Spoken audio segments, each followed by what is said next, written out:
Hello friends, ഇന്നത്തേത് ഒരു നൊസ്റ്റു അടിച്ച കഥയാണ് കേട്ടോ. നൊസ്റ്റു എന്ന് വെച്ചാൽ നൊസ്റ്റാൾജിയ. അപ്പോൾ നമ്മൾ കോഴിക്കോട്ടുകാർക്ക് കോഴിക്കോട് ബീച്ചും അവിടുത്തെ ഫുഡും എപ്പോഴും ഫേവറേറ്റ് ആണ്. അപ്പോൾ പെട്ടെന്ന് ഒരു കോഴിക്കോട് ബീച്ചിൻ്റെ ഓർമ്മ വന്നപ്പോൾ എനിക്ക് പെട്ടെന്ന് മനസ്സിൽ വന്നത് അതായത് ഈ ഗ്രീൻ പീസിൻ്റെ റെസിപ്പിയാണ് കേട്ടോ.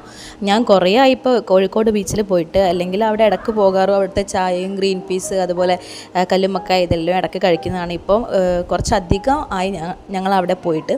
അപ്പം വീട്ടിൽ തന്നെ നമുക്കൊരു ബീച്ചിൻ്റെ ടേസ്റ്റ് പിടിക്കാമല്ലോ എന്ന് വിചാരിച്ചിട്ടാണ് ഞാൻ പെട്ടെന്ന് തന്നെ ഗ്രീൻ പീസ് റെഡിയാക്കി എടുത്തത്. ഇതിവിടെ എല്ലാവർക്കും വളരെ ഫേവറേറ്റ് ആണ് കേട്ടോ. നമ്മൾ കോഴിക്കോട്ടുകാർക്ക് ഇതിൻ്റെ റെസിപ്പി ഒന്നും പറഞ്ഞു തരേണ്ട ആവശ്യം ഉണ്ടാവില്ല. അപ്പോൾ നിങ്ങൾ വീഡിയോയിൽ കാണുന്നത് പോലെ തന്നെ ഗ്രീൻ പീസ് ആദ്യം ഒന്ന് വേവിച്ചെടുക്കുക. പിന്നെ നമ്മൾ സവാള കട്ട് ചെയ്തെടുക്കുക, ചെറുതായിട്ട് കട്ട് ചെയ്യുക. പിന്നെ അതൊന്ന് വഴറ്റിയതിന് ശേഷം കുറച്ച് കറിവേപ്പിലയും മല്ലിയിലയും കൂടെ ഇട്ട് കൊടുക്കുക.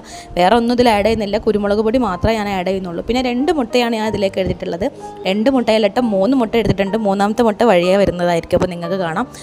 അപ്പോൾ ഇതൊന്ന് നന്നായിട്ട് ചിക്കി എടുത്തതിന് ശേഷം കുറച്ച് മഞ്ഞൾപ്പൊടി കളറിന് വേണ്ടി മാത്രം ചേർക്കുന്നവരും ഉണ്ട്, ചേർക്കാത്തവരും ഉണ്ട് കേട്ടോ. ഞാൻ കുറച്ച് ചേർത്തിട്ടുണ്ട്. അത് കഴിഞ്ഞതിന് ശേഷം അതൊന്ന് ചിക്കിയതിന് ശേഷം നമ്മുടെ വെന്തെടുത്ത ഗ്രീൻ പീസ് ഇതിലേക്ക് ഒഴിച്ചു കൊടുക്കുക.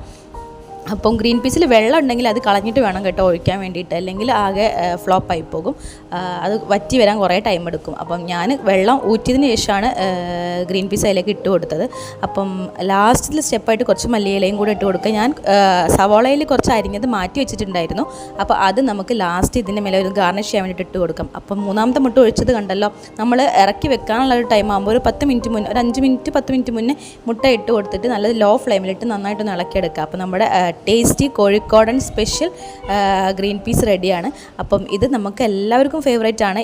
ഇന്നത്തെ വീഡിയോ ഇത്രയേ ഉള്ളൂ. അപ്പോൾ നിങ്ങൾക്ക് വീഡിയോ ഇഷ്ടപ്പെട്ടിട്ടുണ്ടെങ്കിൽ ലൈക്ക് ചെയ്യുക, ഷെയർ ചെയ്യുക, സബ്സ്ക്രൈബ് ചെയ്യുക.